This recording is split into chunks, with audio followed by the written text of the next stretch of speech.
আলেমদেরকে এক সময় জেলখানায় ঢুকিয়েছিল যারা আজকে জেলখানায় আছে তারা। এক মাঘে শীত যায় না। আলেমদেরকে অপদস্থ করার পরিণতি কখনোই ভালো হয়। তবে আলেমরা জেলখানায় গেলেও সম্মানে থাকে। আলেমরা জেলখানায় ছিলেন, দেশের মানুষ আলেমদেরকে দেখলেই দোয়া করেছে, চোখের পানি ছেড়েছে। আর এই জালেমগুলোকে দেখলেই আদালত চত্বরে মানুষ শুধু জুতা আর পচা ডিম নিক্ষেপ করে। এইরকম করে মানুষ এদের প্রতি ঘৃণা বর্ষণ করে। কিন্তু আলেমরা বাহিরে থাকলেও সম্মানে, জেলে থাকলেও সম্মানে। ঠিক না বেঠিক? আল্লাহ আমাদেরকে ইজ্জতের হায়াত আর ইজ্জতের মৌত দান করেন। আমাদের দেশে দুইটা শব্দের সবচেয়ে বেশি অপব্যাখ্যা করা হয়েছে। একটা শব্দ হচ্ছে দ্বীন আর আরেকটা শব্দ হচ্ছে ইসলাম। এই দুইটা শব্দের সবচেয়ে বেশি অপব্যাখ্যা আমাদের দেশে করা হয়েছে। ইসলাম শব্দের অর্থ যদি জিজ্ঞেস করি, দেখবেন বেশিরভাগ মানুষ একটা ভুল উত্তর দিয়ে বসে। বলেন তো দেখি, ইসলাম শব্দের অর্থ কি? শান্তি। আপনাদেরকে এটা কে শিখিয়েছে? ইসলাম। এই তো এখান থেকে কোন একজন ভাই বলেছেন, মোবারকবাদ আপনাকে। ইসলাম শব্দের অর্থ শান্তি নয়। ইসলাম শব্দের মাদ্দা, মূল শব্দ হচ্ছে সিলমুন। সিলমুন শব্দের অর্থ শান্তি, কিন্তু ইসলাম শব্দের অর্থ হলো সারেন্ডার করা, আত্মসমর্পণ করা। কোন ব্যক্তি যখন ইসলাম গ্রহণ করে, ইসলাম গ্রহণের সাথে সে আত্মসমর্পণ করে যার কাছে, জোরে বলেন তো তিনি কে? আমাদের জাতির পিতা। জাতির পিতা কে? দেখছেন কারবার, 16-17 বছর গুতা খাইয়া এখনো সাহস করে বলতে পারে না। বীর পুরুষের মতো বীর চট্টলার মানুষ কথা বলবে, আমাদের জাতির পিতা কে? জোর করে জাতির ঘাড়ে জাতির পিতা চাপিয়ে দেওয়া যায় না। আমাদের জাতির পিতা হচ্ছেন ইব্রাহিম আলাইহিস সালাম। তিনি জোর করে জাতির পিতা হন নাই, তাকে জাতির পিতা বানিয়েছেন কে? আমাদের দেশে তো এক গ্রুপ জাতির পিতা জাতির পিতা জাতির পিতা জিকির করতে করতে মূর্তিও বানিয়েছে। আমরা যখন মূর্তির বিরোধিতা করেছি, আলেমদেরকে জেলখানায় ঢুকিয়েছে। জাতির পিতা তিনি জোর করে হন নাই, তাকে জাতির পিতা বানিয়েছেন কে? আল্লাহ তাআলা বলেছেন, মিল্লাতা আবিকুম ইব্রাহিম, তোমাদের মিল্লাতের পিতা হলেন ইব্রাহিম। সুবহানাল্লাহ। আল্লাহ তাআলা ইব্রাহিম আলাইহিস সালামকে কি বলছেন শোনেন, কোরআনে কারীমে এসেছে, ইয ক্বালা লাহু রাব্বুহু আসলিম ক্বালা আসলামতু লিরাব্বিল আলামিন। স্মরণ করো, ইব্রাহিমকে যখন তার রব বললেন আসলিম, তুমি আত্মসমর্পণ করো, ইব্রাহিম আলাইহিস সালাম বললেন আসলামতু লিরাব্বিল আলামিন, আমি জগৎ সমূহের রবের কাছে আত্মসমর্পণ করলাম। আল্লাহু আকবার। আত্মসমর্পণ করা মানে হলো আমার জীবনের সকল কিছু যার ইচ্ছায় পরিচালিত হবে তিনি কে? আরেকটি শব্দ হচ্ছে দ্বীন। এই শব্দের অপব্যাখ্যা আমাদের দেশে সবচাইতে বেশি করা হয়েছে। দ্বীন শব্দের অর্থ অনেকে মনে করে ধর্ম, কিন্তু দ্বীন শব্দের অর্থ ধর্ম নয়। খেয়াল করে শোনেন, দ্বীন শব্দের অর্থ ধর্ম নয়। আপনি যদি বলেন, হুজুর আজকে কোন ওয়াজ শুরু করলেন, আজকে কি কোন রাজনৈতিক ওয়াজ হবে? তাহলে তার উত্তর হলো না, আজকে কবরের ওয়াজ হবে। কারণ কবরের মধ্যে প্রত্যেককে প্রশ্ন করা হবে কয়টা? কথা বুঝে থাকলে বীর চট্টলার মানুষ বীর পুরুষের মতো কথা বলবে। কবরের মধ্যে প্রশ্ন কয়টা?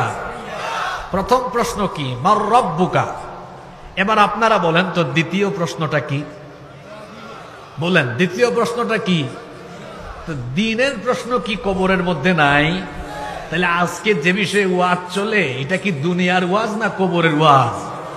কবরের এই প্রশ্নের উত্তর দিতে পারবেন তখন পৃথিবীতে আপনি দ্বীন মেনে চলবেন। যখন দ্বীন মানবেন না, কবরের প্রশ্নের উত্তর দিতে পারবেন না। দ্বীন শব্দের অর্থ ধর্ম নয়। তাহলে দ্বীন শব্দের অর্থ কি? কোরআনে কারীমে দ্বীন শব্দটি বিভিন্ন সূরায় বিভিন্ন আয়াতে বিভিন্ন অর্থে ব্যবহার হয়েছে। আসুন আমরা দেখে নেই দ্বীন শব্দের কত অর্থ আছে। আপনাদের সকলেরই জানা আছে, কোরআনুল কারীমের প্রথম সূরা, একেবারে পৃষ্ঠা উল্টালি প্রথম যে সূরা, যে সূরাটা আমরা প্রতিদিন নামাজে পড়ি, বলেন তো সেই সূরাটার নাম কি? সূরাতুল ফাতিহা। যখন আপনি তিলাওয়াত করবেন, সেখানেও আপনি দিন শব্দটি পেয়ে যাবেন। সওয়াবের নিয়তে আমার সাথে সবাই তেলাওয়াত করেন, আলহামদুলিল্লাহি রাব্বিল আলামিন আর রহমানির রহিম মালিকি ইয়াউমিদ্দিন। আলহামদুলিল্লাহি রাব্বিল আলামিন, সকল প্রশংসা আল্লাহর, যিনি জগৎ সমূহের রব। আল্লাহর পরিচয় আল্লাহ দিচ্ছেন আর রহমানির রহিম, তিনি হলেন রহমান, তিনি হলেন দয়াবান, তিনি হচ্ছেন রহিম, তিনি হচ্ছেন মেহেরবান। এরপরে আল্লাহ তাআলা বলছেন মালিকি ইয়াউমিদ্দিন, বিচার দিবসের মালিক যিনি। গলার আওয়াজ বড় করে সবাই বলেন তিনি কে? খেয়াল করে শুনেন, এখানে দিন শব্দটি পাওয়া গেল, মালিকি ইয়াউমিদ। বলেন মালিকি ইয়াউমিদ। দেখেন, আপনারা জানেন দিন শব্দের অর্থ ধর্ম, কিন্তু সূরা ফাতিহায় দিন শব্দ আছে। এখানে দিন শব্দের অর্থ হলো বিচার, কর্মফল দিবস, বিচার দিবস। তাহলে বলেন তো, সূরা ফাতিহায় দিন শব্দের অর্থ ধর্ম না বিচার দিবস? কথা বুঝে থাকলে বলেন, সূরা ফাতিহায় দিন শব্দের অর্থ কি? বিচার দিবস। সূরা ফাতিহার পরবর্তী সূরার নাম হলো সূরাতুল বাকারা। সূরা বাকারায় আপনি দিন শব্দ পাবেন। কোরআনুল কারীমের 2 নম্বর সূরা সূরাতুল বাকারা এর 132 নম্বর আয়াত পড়লেও আপনি দিন শব্দ পাবেন।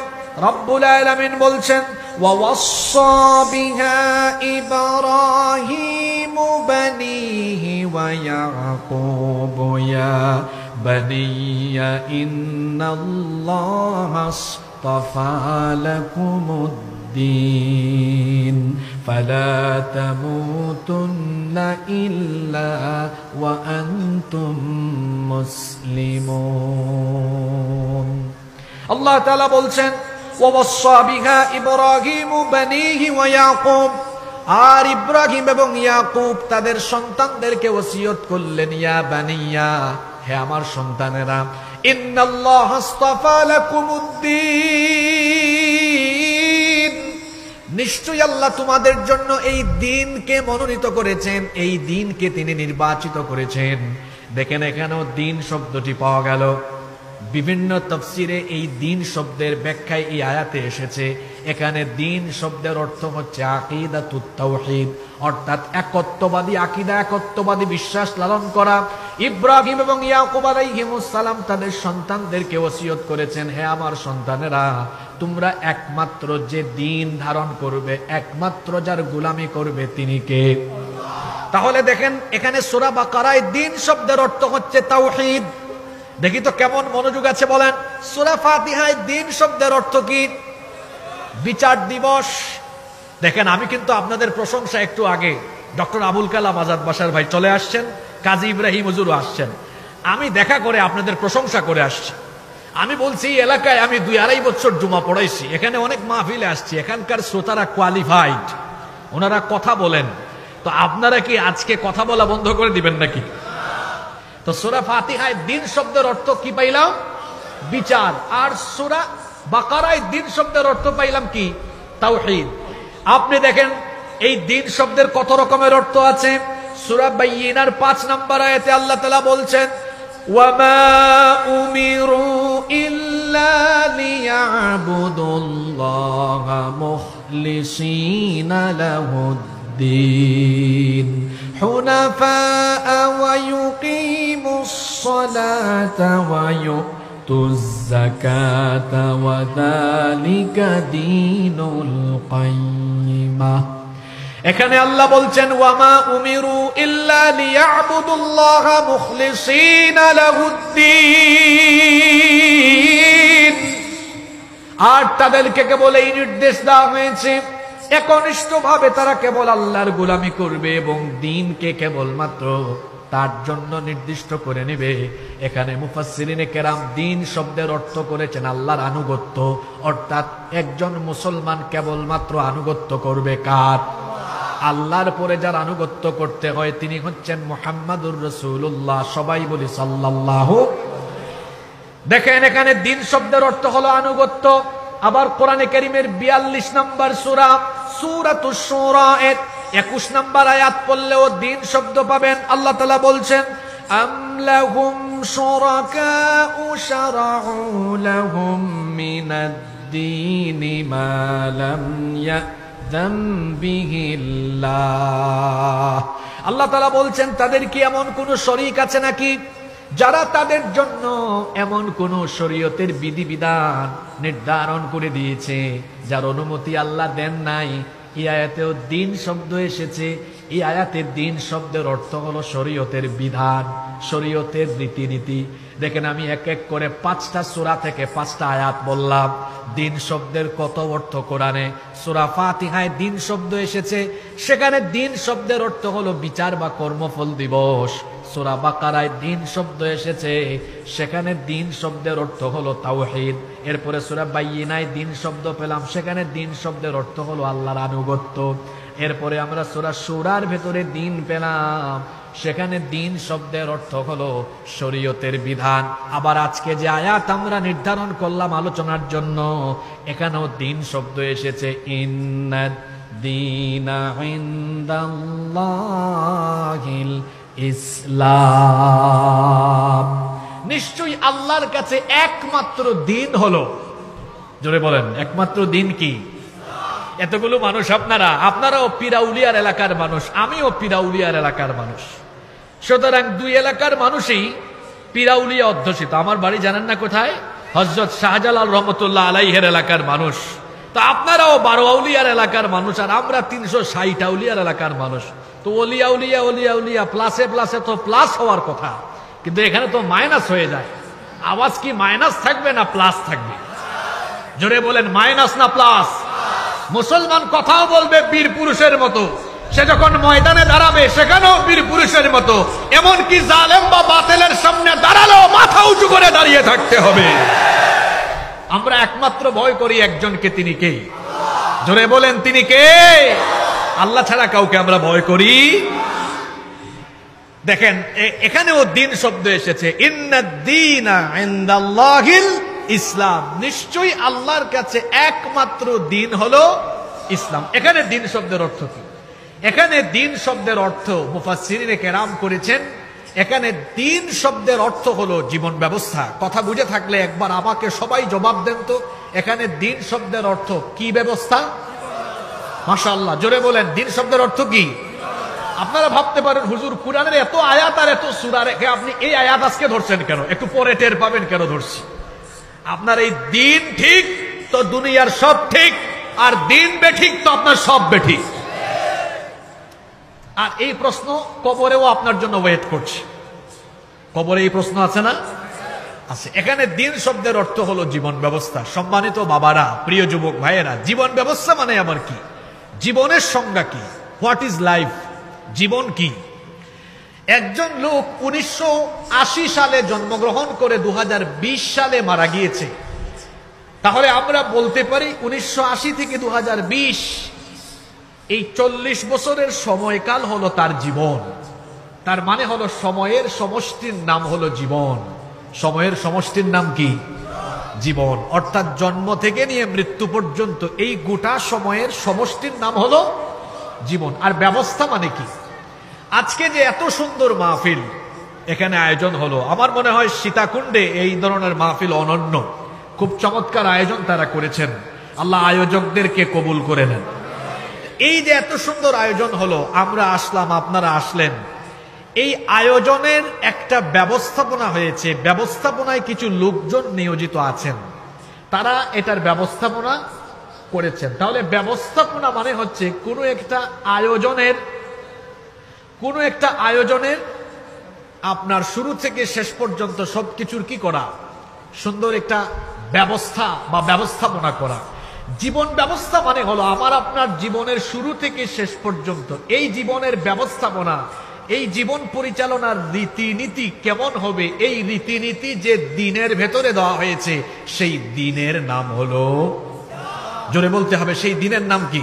অল্প সময়ে এই দিন ইসলাম, যেটা আল্লাহর কাছে একমাত্র মনোনীত, এই দিন ইসলামের 7টা বৈশিষ্ট্য আপনাদের সামনে আল্লাহর কোরআন থেকে তুলে ধরবো। মনোযোগ আছে সবার? নাম্বার 1, এক নম্বর, দিন ইসলামের প্রথম বৈশিষ্ট্য হলো এটা হলো দীনুন রব্বানিয়া, এটা হলো রবের দেওয়া দিন।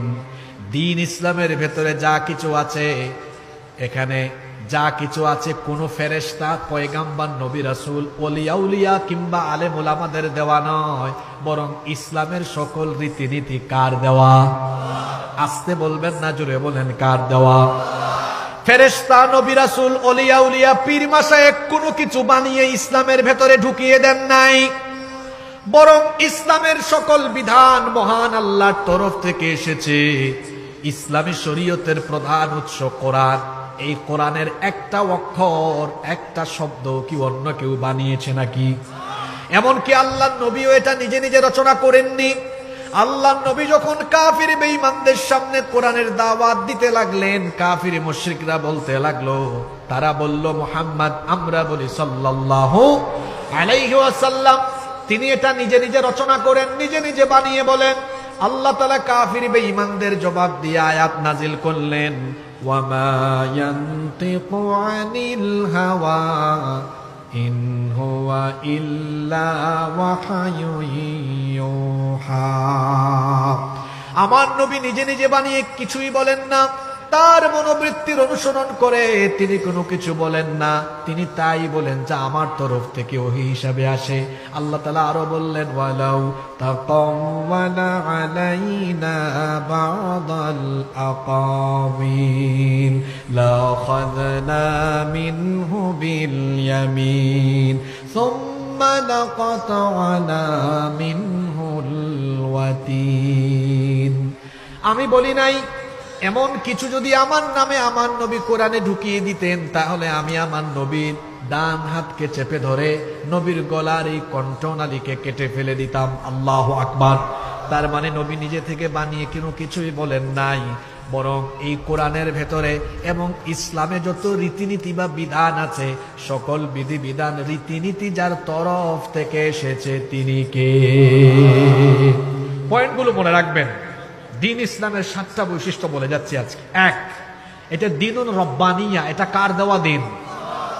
নাম্বার 2, 2 নাম্বার, পৃথিবীর মানুষের হেদায়েতের জন্য আল্লাহ তাআলা যত নবী এবং রাসূল পাঠিয়েছেন, সকল নবী এবং রাসূল, সকল পয়গাম্বরের দিন ছিল একটা। সকল পয়গাম্বরের দিনের নাম হলো ইসলাম। দুনিয়ার সকল নবী এবং রাসূলের দিনের নাম কি? আদম নবীর দিনের নাম, নূহ নবীর দিনের নাম, জাতির পিতা ইব্রাহিম আলাইহিস সালামের দিনের নাম, মুসা নবীর দিনের নাম, ঈসা নবীর দিনের নাম। আমাদের দিনের নাম কি? সকল নবীর দিন ছিল একটা, সেই দিনের নাম হলো ইসলাম। রব্বুল আলামিন কোরআনে কারীমের 42 নম্বর সূরা, সূরাতুশ শুরা এর 13 নম্বর আয়াতে বলছেন, শারা'a লাকুম মিনাদ الدين ما وصى به نوحا والذي أوحينا إليك وما وصينا به إبراهيم وموسى وعيسى أن أقيموا الدين ولا تتفرقوا فيه। আল্লাহ তাআলা বলছেন, তোমাদের জন্য সেই দিনকে বিধিবদ্ধ করে দেওয়া হয়েছে যা ইতিপূর্বে নূহ আলাইহিস সালামকেও দেওয়া হয়েছিল। ও নবী, আপনার কাছে যে ওহী নাজিল করা হচ্ছে এটা নতুন নয়, এইরকম ওহী এর আগে নাজিল করা হয়েছে ইব্রাহিমের কাছে, ঈসার কাছে, মূসার কাছে, সকলের কাছে আমি একই রকমের আদেশ করেছিলাম, আন আকিমুদ্দিন, আমার জমিনে আমার দিন প্রতিষ্ঠা করো। তাহলে আমাদের নবীর আগেও সকল নবীদেরকে আল্লাহ একই রকম আদেশ করেছেন, আমার দিন প্রতিষ্ঠা করো। তার মানে আল্লাহর দেওয়া দিন একটাই ছিল, এই জন্য সকল নবীর দিন ছিল একটা। সেই দিনের নাম কি? আপনারা পয়েন্টগুলো মুখস্থ করতে পারবেন না, খুব ইজি। 1 নম্বর পয়েন্ট, দিন ইসলাম কার দেওয়া? 2, দিন ইসলাম হলো সকল নবী রাসূলের দিন। 3 নম্বর, দিন ইসলামের 3 নম্বর বৈশিষ্ট্য হলো এটা হচ্ছে চূড়ান্ত দিন। এই দিনের পরে দুনিয়াতে আর নতুন করে কোনো দিন আসবে না। এটা হলো চূড়ান্ত দিন, চূড়ান্ত জীবন ব্যবস্থা। এই জন্য আল্লাহর দেওয়া এই দিন ইসলাম বাদ দিয়ে কেউ যদি অন্য কোনো পথ, অন্য কোনো মত, অন্য কোনো আদর্শ গ্রহণ করে, সেই লোক দুনিয়াতে লাঞ্ছনা, গঞ্জনা, অপমানের জীবন পাবে, আখিরাতে ক্ষতিগ্রস্ত হয়ে যাবে। এজন্য আল্লাহ তাআলা কোরআনে কারীমের ৩ নম্বর সূরা, সূরা আলে ইমরানের ৮৫ নম্বর আয়াতে বলছেন, ওয়া মান ইয়াত্তাবি' গায়রাল ইসলামি দীনা ফালান ইউকবালা মিনহু ওয়া হুয়া ফিল আখিরাতি মিনাল খাসিরিন। আর যে ব্যক্তি ইসলাম বাদ দিয়ে অন্য কিছু তালাশ করবে, অন্য কিছু গ্রহণ করবে, সেটা আল্লাহ গ্রহণ করবেন না। দুনিয়াতে ওই ব্যক্তি অপমানিত হওয়ার পাশাপাশি আখিরাতে ক্ষতিগ্রস্ত হয়ে জাহান্নামে নিক্ষিপ্ত হবে।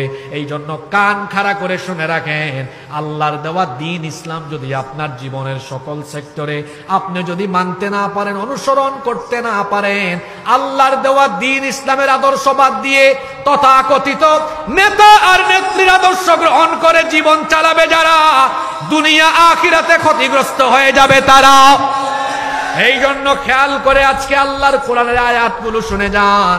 ইসলাম বাদ দিয়ে অন্য কোন রীতিনীতি আদর্শ গ্রহণ করবে যারা, দুনিয়া আখিরাতে ক্ষতিগ্রস্ত হবে, দুনিয়ায় অপমান লাঞ্ছনার জীবন পাবে, আখিরাতে আল্লাহর জাহান্নামের আযাবের সম্মুখীন হবে। আর দুনিয়াতে এবং আখিরাতে যদি সফল কাম হতে চাই, তাহলে দুনিয়াতে আমাদেরকে যার দেওয়া দিন মানতে হবে তিনি কে? সেই আল্লাহর দেওয়া দিনের নাম হলো, আরো জোরে বলেন, সেই দিনের নাম হলো, এটা হলো চূড়ান্ত দিন। এর বাহিরে অন্য কোনো পথ নাই, মত নাই, আদর্শ নাই। এজন্য আমি আমার ভাষায় বলি, ইসলাম ছাড়া অন্য যত আদর্শ আছে সবকিছুকে বঙ্গোপসাগরে ফেলে দিতে হবে। ইসলাম ছাড়া যত আইন আছে, যত মতবাদ আছে, যত আদর্শ আছে, সবকিছুর উপরে থুতু নিক্ষেপ করতে হবে। একমাত্র মুসলমান যে আদর্শ, যে রীতিনীতি, আইন গ্রহণ করবে, যে বিধান গ্রহণ করবে, সেটা হলো আল্লাহর দেওয়া দিন, তার নাম হলো দিন। ইসলামের ৪ নম্বর বৈশিষ্ট্য হলো, এটা হলো বিজয়ী দিন। কিয়ামত পর্যন্ত ইসলামকে পরাজিত করার কোন শক্তি দুনিয়ায় আসবে। এজন্য আল্লাহ তাআলা কোরআনে কারীমের ৬১ নম্বর সূরা, সূরাতুস সাফের ৯ নম্বর আয়াতে বলছেন, হুয়াল্লাযী আরসালা রাসূলাহু বিল হুদা ওয়া দীনিল হক লিইয়ুযহিরাহু আলাদ দীনি কুল্লিহি ওয়ালাউ কারিহাল মুশরিকুন। তিনি হচ্ছেন সেই সত্তা যিনি তার রাসূলকে হেদায়াত এবং দ্বীনে হক, দ্বীনে হকের নাম হচ্ছে ইসলাম। আল ইসলামু হাক্কুন ওয়াল কুফরু বাতিলুন। ইসলাম হলো হক। আল্লাহ বলছেন তিনি হচ্ছেন সেই সত্তা যিনি তার রাসূলকে হেদায়াত আর দ্বীনে হক অর্থাৎ দ্বীন ইসলাম দিয়ে পাঠিয়েছেন।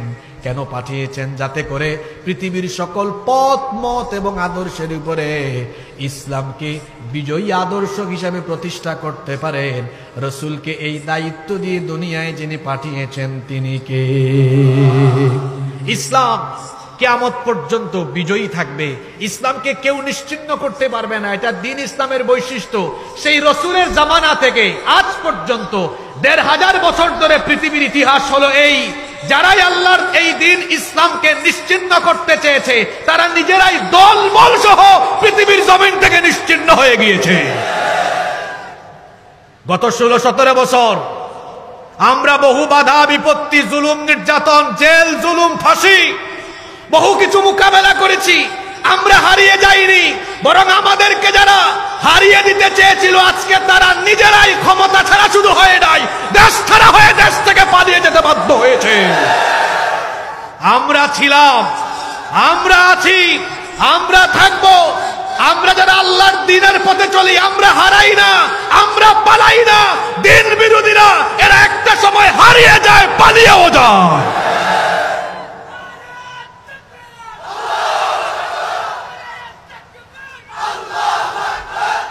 আজ আপনাদের এলাকায় এসে মাগরিবের নামাজ পড়লাম। নামাজের শেষে কয়েকজন যুবককে কিছু আল্লাহর কুতুবের নাম জিজ্ঞেস করলাম, আপনাদের এলাকার কিছু আল্লাহর কুতুবের নাম জিজ্ঞেস করলাম, বললাম এই কুতুব এরা কোথায়? কয় হুজুর এরা এলাকায় নেই, এরা চলে গিয়েছে। এই এলাকায় আপনারা আছেন, কোরআনের মাহফিল আছে, কোরআনের আওয়াজ আছে, কিন্তু যারা কোরআনের আওয়াজকে বন্ধ করতে চেয়েছে, কোরআনের আওয়াজ থামিয়ে দিতে চেয়েছে, তারাই আজকে নিশ্চিহ্ন হয়ে গিয়েছে।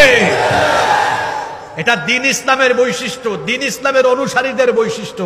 আমাদের কোনো ক্ষয় নাই, আমাদের কোনো লয় নাই, আমাদের হারানোর কিছুই নাই। আমরা মৃত্যুকে ভয় করি না, ওরা মৃত্যুকে ভয় করে, আর আমরা মৃত্যুর মাধ্যমে শাহাদাতের ঈদগাহে শামিল হওয়ার চেষ্টা করি। আমাদের কাছে মৃত্যু মৃত্যু নয়, আমাদের কাছে মৃত্যু হলো নতুন জীবন, ঠিক কি না? তাহলে দ্বীন ইসলামের 4 নম্বর বৈশিষ্ট্য, এটা বিজয়ী দিন। কিয়ামত পর্যন্ত ইসলাম বিজয়ী থাকবে, কেউ ইসলামকে, মুসলমানদেরকে পরাজিত করতে পারবে না ইনশাআল্লাহ। বর্তমানে ফিলিস্তিনের গাজা এবং রাফায় আমাদের ভাই বোনেরা নির্যাতিত, নিপীড়িত হচ্ছেন।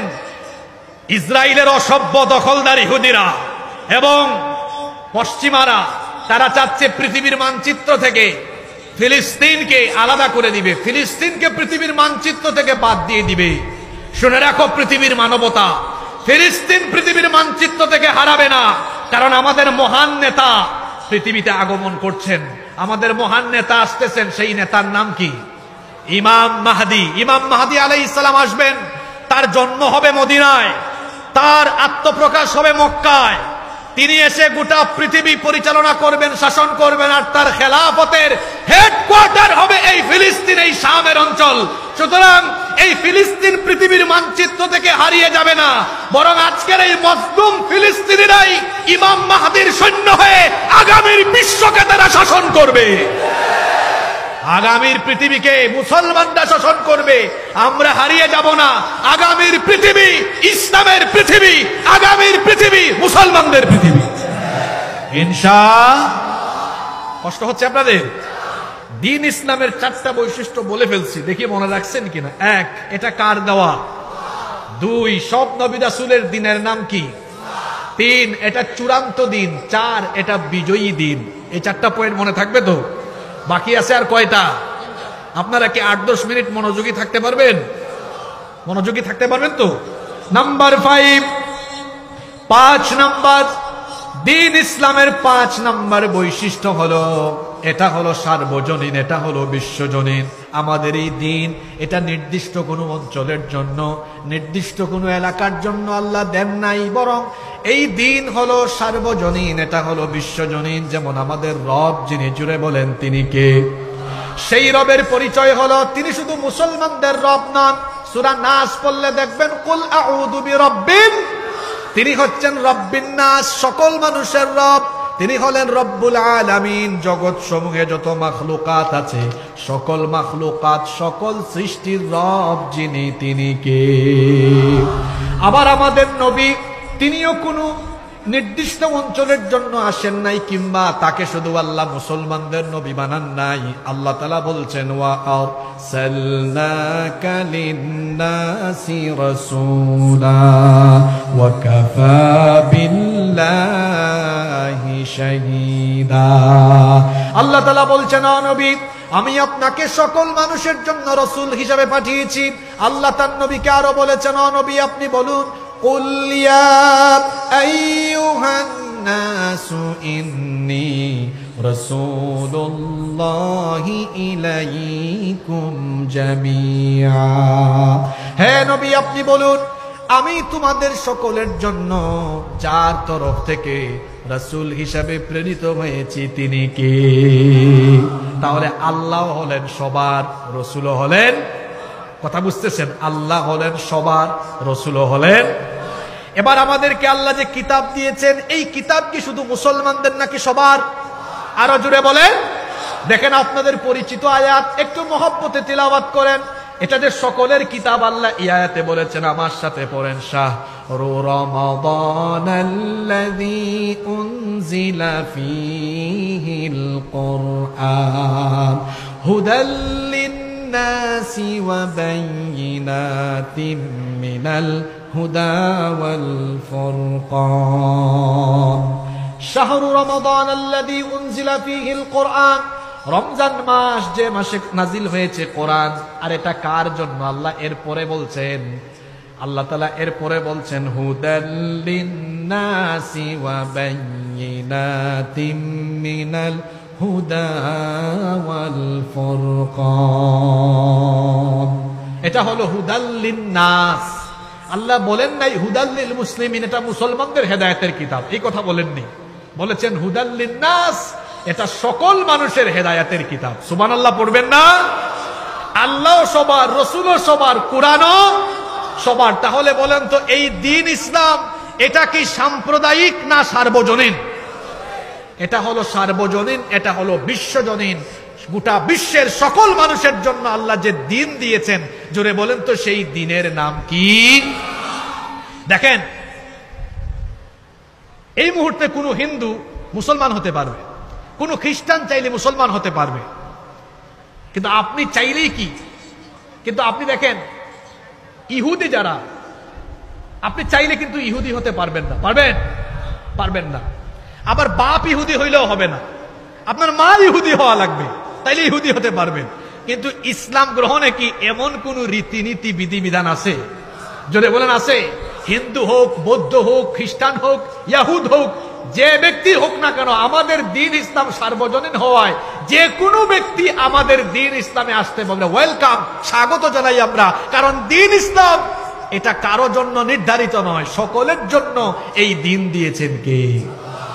আপনি ইহুদি হইতে পারবেন না তো, কিন্তু মুসলমান যে কেউ হতে পারবে, ইসলামে যে কেউ আসতে পারবে, যে কেউ চাইলে ইসলামের ভেতরে প্রবেশ করতে পারবে। সুবহানাল্লাহ। এটা হলো দ্বীন ইসলামের 5 নম্বর বৈশিষ্ট্য। দ্বীন ইসলামের 6 নম্বর বৈশিষ্ট্য হলো আল্লাহর এই দ্বীন ইসলামের ভেতরে কেউ কিছু বাড়াতে পারবে না, কমাতেও পারবে না। আমি হাসিবুর রহমান, বাংলাদেশের অন্য কোনো আলেম, কিংবা আপনারা কুমিরা সীতাকুণ্ডের মানুষ, বলেন তো ইসলামের কোনো কিছু বাড়াতে বা কমাতে আপনারা পারবেন নাকি? ইসলামের কোনো কিছু বাড়ানো যায় না, কমানো যায় না, কারণ এই দ্বীনের হেফাজত যিনি করছেন তিনি কে? কথায় আছে না, শেষ ভালো যার, সব ভালো। আর আজকে সবচেয়ে জরুরি পয়েন্টটা আমি শেষ দিকে রাখছি। এই শেষ পয়েন্টটা আপনারা মনোযোগ হয়ে শুনবেন তো ইনশাআল্লাহ। 7 নম্বর পয়েন্ট নিয়ে আলোচনা করার আগে বাকি 6টা একটু রিভিশন দেই। দ্বীন ইসলামের 1 নম্বর বৈশিষ্ট্য হলো এটা কার দেওয়া দ্বীন? 2 নম্বর, সকল নবী রাসূলের দ্বীনের নাম কি? 3 নম্বর, এটা চূড়ান্ত দ্বীন। 4 নম্বর, এটা বিজয়ী দ্বীন। 5 নম্বর হলো এটা হলো সার্বজনীন, এটা হলো বিশ্বজনীন। 6 নম্বর হলো দ্বীন ইসলামে কেউ বাড়াতে পারে না, কমাতে পারে না, কারণের হেফাজতকারী কে? 7 নম্বর হলো এটা হলো পরিপূর্ণ দ্বীন, এটা হলো কমপ্লিটেড, একেবারে পরিপূর্ণ একটা জীবন ব্যবস্থা। মানুষের জীবনে যা যা দরকার সবকিছু ইসলামের ভেতরে আছে না নাই? আসতে বলবেন না, জোরে বলেন আছে না নাই? এই জন্য বিদায় হজের দিনে আল্লাহ এই আয়াত নাজিল করেছেন, আল ইয়াউমা আকমালতু লাকুম দীনাকুম ওয়া আতমামতু আলাইকুম নি'মাতি ওয়া রাদিতু লাকুমুল ইসলাম দীনা। আল ইয়াউমা আকমালতু লাকুম দীনাকুম, আজ আমি তোমাদের জন্য তোমাদের দ্বীনকে পরিপূর্ণ করে দিলাম। ওয়া আতমামতু আলাইকুম নি'মাতি, আর তোমাদের উপরে আমার নিয়ামতকে আমি সম্পূর্ণ করে দিলাম। ওয়া রাদিতু লাকুমুল ইসলাম দীনা, আর আমি রাজি হয়ে খুশি হয়ে ইসলামকে তোমাদের জন্য মনোনীত দ্বীন করে দিলাম। এখানে আল্লাহ কি বললেন? আল ইয়াউমা আকমালতু লাকুম দীনাকুম, আমি আজকের এই দিনে ইসলামকে কমপ্লিট করে দিলাম, পরিপূর্ণ করে দিলাম। তার মানে বোঝা গেল ইসলাম হলো পরিপূর্ণ। এই জন্য আপনি ইসলামে ঢুকতে হলে পরিপূর্ণ ঢুকতে হবে। ইয়া আইয়ুহাল্লাযীনা আমানু দুখুলু ফিস সিলমি কাফা ওয়া লা اتبعوا خطوات الشيطان إنه لكم عدو مبين। আল্লাহ বলছেন, হে ঈমানদারেরা, পরিপূর্ণভাবে ইসলামে ঢুকো। জোরে বলেন কিভাবে? শেষের পয়েন্টগুলো ভালো করে বলেন, কিভাবে পরিপূর্ণভাবে ইসলামে ঢুকো? অর্ধেক ঢুকবা অর্ধেক ঢুকবা না এমনটা হতে পারে না। শেষ কথা বলি, রাগ কইরেন না, আমাদের সমাজে কিছু মুসলমান আছে যারা অর্ধেক ইসলামে ঢুকছে অর্ধেক বাইরে থাকছে। আমি কি একটু বলবো নাকি? রাগ করবেন নাকি? এ আজান হয়েছে, ইসলামের বিধান মোতাবেক নামাজে যায়, কিন্তু ইসলামের বিধান মোতাবেক বিয়ে শাদী দেয় না। এ কিছু ঢুকছে ইসলামে, কিছু ঢুকতে পারে নাই। এই লোক রমজান মাসে রোজা রাখে ইসলামের বিধান মতো, কিন্তু সুদ খায়, ঘুষ খায়, ওই জায়গায় ইসলাম মানে না। এই ইসলাম কিছু মানে কিছু। আরেক লোক হজের টাইমে হজে যায়, জাকাতের টাইমে জাকাতও দেয়, জাকাত দেয়, হজও করে, রোজাও রাখে, নামাজও পড়ে, তাহাজ্জুদও পড়ে। আবার দেখা যায় মানুষের তৈরি করা আইন প্রতিষ্ঠার জন্য নেতা নেত্রীর আদর্শের মিছিল মারে, স্লোগান মারে। তাহলে বলেন তো, নামাজ, রোজা, হজ, যাকাত যে আল্লাহর হুকুম মতো আদায় করলো, সে আল্লাহর হুকুম মতো সমাজনীতি, অর্থনীতি, রাজনীতি কি করলো? যেই ব্যক্তি আল্লাহর হুকুম মতো নামাজ পড়লো, রোজা রাখলো, হজ করলো, যাকাত দিল, কিন্তু আবার মানুষের বিধান মতো রাজনীতি করলো, অর্থনীতি করলো, এই লোকটা অর্ধেক ইসলামে ঢুকছে, অর্ধেক ঢুকতে পারে নাই। এই রকম করে যারা ইসলামে অর্ধেক আছে, অর্ধেক নাই, আল্লাহর কসম এরা আদৌ পর্যন্ত পূর্ণাঙ্গ মুসলমান হতে পারে নাই। এরা হলো মুসলমান নামধারী টাটকা মুনাফিক। এজন্য আল্লাহ বলেছেন, ওয়ালা তামুতুন্না ইল্লা ওয়া আনতুম মুসলিমুন। মুসলমান না হয়ে মইরো না। মুনাফিক হইলে অবস্থা খারাপ। আল্লাহর কোরআন পৃথিবীর মানুষকে 3 ভাগে ভাগ করেছে। প্রথম ভাগের নাম হলো মুমিনুন, দ্বিতীয় ভাগের নাম হলো কাফিরুন, তৃতীয় ভাগের নাম হলো মুনাফিকুন। এই জন্য কোরআনে দেখবেন এই 3 শ্রেণীর নামে 3 রকমের সূরা আছে। মুমিনদের নামে সূরা আছে, এই সূরার নাম হলো সূরাতুল মুমিনুন, এটা কোরআনের 23 নম্বর সূরা। আবার দেখবেন কাফিরদের নামে সূরা আছে, সূরাতুল কাফিরুন। আবার দেখবেন মুনাফিকের নামে সূরা আছে, সূরাতুল মুনাফিকুন। কাফিরের সূরা হলো মাত্র 2 লাইন, কুল ইয়া আইয়ুহাল কাফিরুন, এটা কয় লাইন? আর মুনাফিকের সূরা হলো 1.5 পৃষ্ঠা। এরা কি জাতের জাত চিন্তা করেন। কাফিরের পরিচয় দিতে আল্লাহ লাগছে মাত্র 2 লাইন, আর মুনাফিকের পরিচয় দিতে আল্লাহ লাগছে 1.5 পৃষ্ঠা। কারণ কাফিরের চাইতে মুনাফিক ভালো না খারাপ? কেউ যদি বলে হুজুর আমি হিন্দু দেখবো, ভারতে যান। কেউ যদি বলে আমি বৌদ্ধ দেখবো, চীনে, মিয়ানমারে যান। খ্রিস্টান দেখবো, আমেরিকা, ইংল্যান্ডে যান। ইহুদি দেখবো, ইসরায়েলে যান। কেউ যদি কই হুজুর মুনাফিক দেখবো, কোথায় যাব? বাংলাদেশে যাওয়া লাগবে না গো ভাই। আমরা যে প্যান্ডেলে বসে আছি, এই শামিয়ানার নিচেও মুসলমানের বেশ ধরে মুনাফিক লুকিয়ে থাকতে পারে। তার মানে মুসলমান আছে যেখানে, মুনাফিক আছে। এই জন্য জাহান্নামে সবচেয়ে কঠিন শাস্তি পাবে মুনাফিক।